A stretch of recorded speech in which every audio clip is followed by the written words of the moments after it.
Interface be extend ए, तो इस case में क्या ये फंक्शन इंटरफेस कहलाएगा? यस, इस केस में ये फंक्शन इंटरफेस कहलाएगा।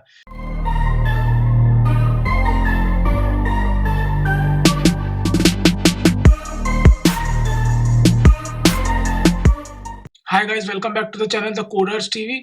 तो जैसा कि आप सभी लोग जानते हैं कि हमारी जावा 8 की सीरीज चल रही है और जावा 8 की हमारी सीरीज में हम लोग जो है लास्ट वीडियो में पढ़ रहे थे कि फंक्शनल इंटरफेस क्या होता है, ठीक है। और हम लोगों ने लैम्डा एक्सप्रेशन भी देखा था कि लैम्डा एक्सप्रेशन क्या होता है जावा 8 की सीरीज में। और आई होप जो लास्ट वीडियो में हम लोगों ने फंक्शन इंटरफेस के ऊपर डिस्कशन किया था वो वीडियो आप लोगों को समझ में आई होगी। आज की वीडियो में हम लोग बात करने वाले हैं functional interface with respect to inheritance, ठीक है। तो आज की वीडियो में हम लोग बात करने वाले हैं functional interface with respect to inheritance. मतलब अगर दो इंटरफेस होते हैं, फंक्शनल इंटरफेस अगर होते हैं और अगर उनके बीच में आपस में इनहेरिटेंस होता है तो उस केस में कैसे क्या चीजें काम करती हैं, ठीक है। तो आज का टॉपिक बेसिकली हमारा क्या होने वाला है। आई होप जो लास्ट वीडियो में फंक्शनल इंटरफेस के बारे में हम लोगों ने पढ़ा था वो फंक्शनल इंटरफेस देख लेना, वो वीडियो ऑलरेडी डल चुकी है, ठीक है। अगर फंक्शनल इंटरफेस की वीडियो नहीं देखी क्या होता है और लैम्डा एक्सप्रेशन की वीडियो अगर नहीं देखी तो वो वीडियो जो है पहले जाकर देख लेना कि वो क्या होती है, ठीक है। तो आज का टॉपिक हमारा होने वाला है functional interface with respect to inheritance, ठीक है। Functional interface with respect to inheritance, ठीक है। तो जैसा कि हम सब लोग जानते हैं कि फंक्शनल इंटरफेस क्या होता है। फंक्शनल इंटरफेस एक ऐसा इंटरफेस होता है जिसके अंदर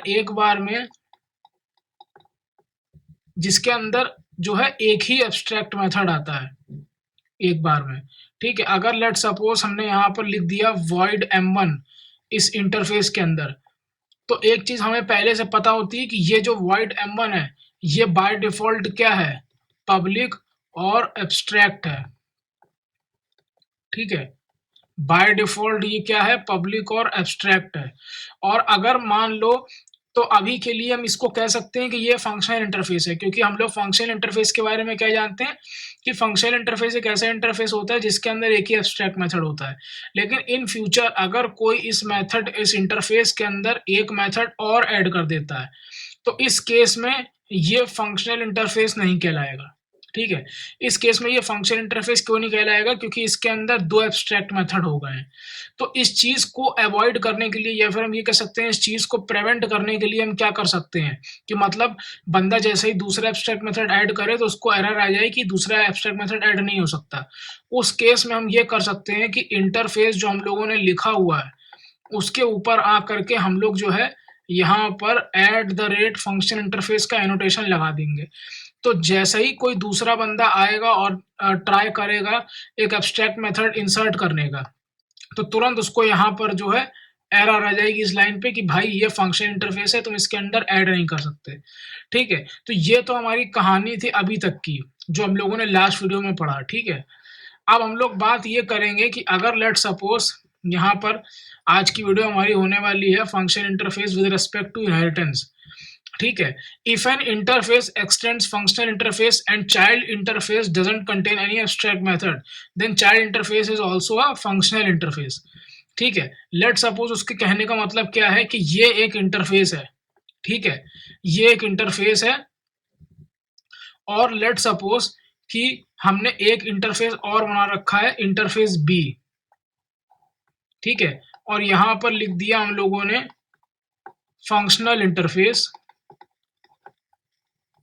और यहां पर एक हम लोगों ने इंटरफेस बनाया हुआ है बी, ठीक है, इस तरीके से। तो क्या ये जो एक बी इंटरफेस है इस समय क्या ये फंक्शनल इंटरफेस है? इस समय ये फंक्शनल इंटरफेस नहीं है। क्यों?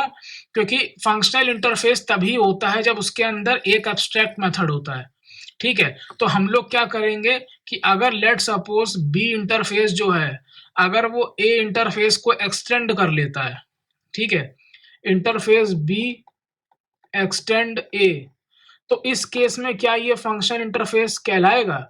यस, इस केस में ये फंक्शनल इंटरफेस कहलाएगा, क्योंकि हमें पता है फंक्शन इंटरफेस एक ऐसा इंटरफेस होता है जिसके अंदर एक एब्स्ट्रैक्ट मेथड होता है। तो हमने यहाँ पर जब इनहेरिट किया इंटरफेस ए को इंटरफेस बी में, तो ये जो void m1 मेथड है वो उठ करके इंटरफेस बी के अंदर आ गया। ठीक है, तो आई होप ये पहला पॉइंट क्लियर हो गया हो। If an interface extends function interface and child interface doesn't contain any abstract method, then child interface is also a function interface. ठीक है, अब इस चीज को अगर हम लोग कोड करके दिखाएं तो देखो तुम यहाँ पे देख सकते हो। लेट सपोज ये तो हमारा मेन मेथड था, इसको हम ऐसे ही छोड़ देते हैं, इसका यहाँ पर कोई यूज नहीं है। और लेट सपोज हमने यहाँ पर जो है एक इंटरफेस ए बनाया हुआ है और उसके अंदर एक मेथड पड़ा हुआ है m1। ठीक है, ठीक है, इसके अंदर m1 मेथड पड़ा हुआ है। अब लेट सपोज एक और इंटरफेस हम बनाते हैं जैसे कि ये, तो क्या इंटरफेस जो बी है वो अभी इस समय फंक्शन इंटरफेस है? नहीं है, इसीलिए देखो यहाँ पर एरर आ रही है। ठीक है, बोल रहा है कि फंक्शन इंटरफेस तभी होता है जब उसके अंदर एक एब्स्ट्रैक्ट मेथड होगा। तो लेट सपोज अगर इंटरफेस बी ने एक्सटेंड कर लिया इंटरफेस ए को, तो क्या इस केस में ये फंक्शन इंटरफेस है? जी हाँ, इस केस में इंटरफेस बी जो है फंक्शन इंटरफेस बन गया है, क्योंकि इसके पास जो ये m1 मेथड होता है वो यहाँ पर जो है इंटरफेस बी के पास आ चुका है, एक्सटेंड हो गया। ठीक है, तो आई होप ये पॉइंट क्लियर होगा। If the child interface we can define exactly same parent interface abstract method, तब क्या होगा वो बोल रहा है। ठीक है, तो उसके कहने का मतलब यहाँ पर सेकेंड पॉइंट में ये है। तो ये देखो हमारा था फर्स्ट पॉइंट, फर्स्ट पॉइंट हमारा जो है क्लियर हो गया। अब इसके बाद हमारा सेकंड पॉइंट ये है कि लेट सपोज वो कह रहा है कि लेट सपोज अगर हमारे पास कोई एक फंक्शनल इंटरफेस है, हमारे पास एक फंक्शनल इंटरफेस है ए, ठीक है, और उस फंक्शनल इंटरफेस के पास एक एब्स्ट्रैक्ट मेथड है void m1। ठीक है, और लेट सपोज एक और हमारे पास फंक्शनल इंटरफेस है, इस केस में हमारे पास जो है एक और फंक्शनल इंटरफेस है और उस इंटरफेस का नाम है बी। ठीक है, इंटरफेस बी, और यहां पर भी जो है सेम एब्स्ट्रैक्ट मेथड प्रेजेंट है। लेकिन इस केस में अगर लेट सपोज इंटरफेस बी जो है एक्सटेंड कर रहा होगा इंटरफेस ए को, तो क्या होगा? तो यहाँ पर कोई प्रॉब्लम नहीं होगी, ये कोड एग्जैक्टली जो है मतलब ये कोड सक्सेसफुली रन हो जाएगा, क्योंकि जब वो जावा देखेगा, जेवीएम देखेगा कि भाई ये जिस मेथड को एक्सटेंड कर रहा है वो मेथड यहाँ पर ऑलरेडी प्रेजेंट है, उसकी डेफिनेशन ऑलरेडी प्रेजेंट है, तो वो उसको यहाँ पर एक्सटेंड करवाएगा ही नहीं, लेकर आएगा ही नहीं इंटरफेस ए से इंटरफेस बी में। ठीक है, तो वही चीज देखो यहाँ पर जो है लिखी हुई है कि in the child interface we can define exactly same parent interface abstract method, no compile time error. ठीक है, तो अगर यहाँ पर लेट सपोज इंटरफेस ए के पास जो सेम मेथड है वही सेम मेथड अगर हम इंटरफेस बी पे डाल देते हैं तो क्या कोई एरर आएगी? कोई एरर नहीं आई है। और लेट सपोज अगर हम कोड रन भी कर देते हैं, ओ सॉरी, रन ऑन सर्वर कर दिया, रन एज जावा एप्लीकेशन, तो तुम देख सकते हो यहाँ पर कोई भी एरर नहीं आई है। ठीक है, तो हम ये कह सकते हैं कि अगर एक इंटरफेस है उसके पास अगर सेम मेथड है एब्स्ट्रैक्ट और चाइल्ड इंटरफेस अगर उसको यहाँ पर एक्सटेंड कर रहा है और चाइल्ड इंटरफेस के पास भी सेम मेथड आ गया, तो कोई प्रॉब्लम नहीं है, ये केस जो है वर्क करेगा। अब इसके बाद थर्ड केस हमारे पास एक और है यहाँ पर फंक्शन इंटरफेस के बारे में। थर्ड केस क्या बोल रहा है? In the child interface we can't define any new abstract method, otherwise obvious सी बात है child interface won't give function interface and it will try to use a function interface annotation then gives compile time error। ठीक है, obvious सी बात है। अब देखो यहाँ पर वो क्या बोल रहा है कि लेट सपोज हमारे पास एक फंक्शन इंटरफेस है, फिर से ठीक है, लेट सपोज हमारे पास एक फंक्शनल इंटरफेस है और उस इंटरफेस का नाम है ए, लेट सपोज, ठीक है, और इस ए इंटरफेस के पास एक एब्स्ट्रैक्ट मेथड है वन नाम से। ठीक है, और हमारे पास एक फंक्शन इंटरफेस और है, ठीक है, और उस इंटरफेस का नाम है इंटरफेस बी।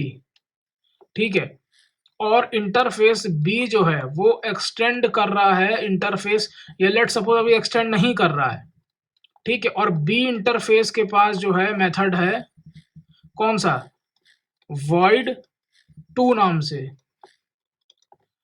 तो इस केस में ये हमारा एग्जाम्पल परफेक्ट है, यहाँ पर कोई भी एरर नहीं आएगी। इंटरफेस हमारे पास एक ए है जो कि फंक्शनल इंटरफेस है और उसके पास एक वन नाम का मेथड है, हमारे पास एक इंटरफेस बी है उसके पास टू नाम का मेथड है। ये एग्जाम्पल परफेक्ट है, यहाँ पर कोई एरर नहीं आएगी, ठीक है। लेकिन लेट सपोज अगर इंटरफेस बी जो है वो एक्सटेंड कर लेता है इंटरफेस बी ए को, इंटरफेस जो बी है हमारा वो एक्सटेंड कर लेता है इंटरफेस ए को, ठीक है, उसने एक्सटेंड कर लिया, तो इस केस में यहाँ पर क्या है, कंपाइल टाइम एरर आ जाएगी, ठीक है। कैसे, क्योंकि इंटरफेस बी ने जब एक्सटेंड किया ए को, तो जो इंटरफेस बी है उसके पास वो सारे उसके पास वो एब्स्ट्रैक्ट मेथड आ जाएगा जो ए के पास है, तो ए के पास एब्स्ट्रैक्ट मेथड क्या है, वन, ठीक है। तो यहाँ पर void वन एक एब्स्ट्रैक्ट मेथड आ जाएगा, ठीक है। तो एक्सटेंड करने पर प्रॉब्लम यहाँ पर क्रिएट हो गई, क्योंकि यहाँ पर इंटरफेस बी के पास दो एब्स्ट्रैक्ट मेथड हो गए, एक हो गया void वन, एक हो गया void टू। void वन जो है वो ऊपर से आया इंटरफेस ए के पास से जब एक्सटेंड किया, और void टू जो है वो हमारा खुद का है, ठीक है। तो इस केस में ये एरर देगा। अगर हम इस चीज को करके देखें तो देखो यहाँ पर एक हमारे पास इंटरफेस ए है उसके पास मेथड है वन, एक इंटरफेस यहाँ पर टू है, उसके सॉरी एक इंटरफेस बी है उसके पास है मेथड टू। तो देखो इस केस में कोई एरर नहीं आ रही है अभी, ठीक है, क्योंकि दोनों के पास एक एक फंक्शन इंटरफेस है। लेकिन लेट सपोज अगर यहाँ पर बी ने एक्सटेंड कर लिया ए को, तो देखो एरर आ गई, ठीक है, क्योंकि यहाँ पर अब एक मेथड क्या आ चुका है, void वन आ चुका है जो कि ऊपर से आया है पेरेंट के पास से, ठीक है।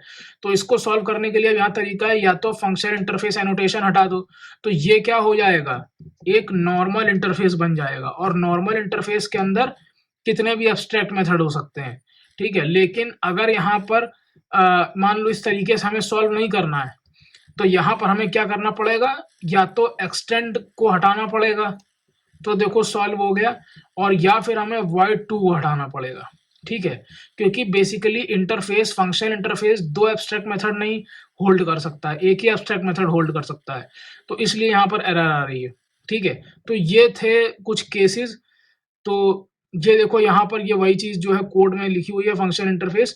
तो आई होप आज की वीडियो पसंद आई होगी, और आज की वीडियो में बेसिकली हम लोगों ने ये देखा function interface with respect to inheritance, मतलब अगर दो फंक्शन इंटरफेस मान लो होते हैं, उस केस में अगर कोई इनहेरिटेंस होता है तो चीजें किस तरीके से वर्क करती हैं।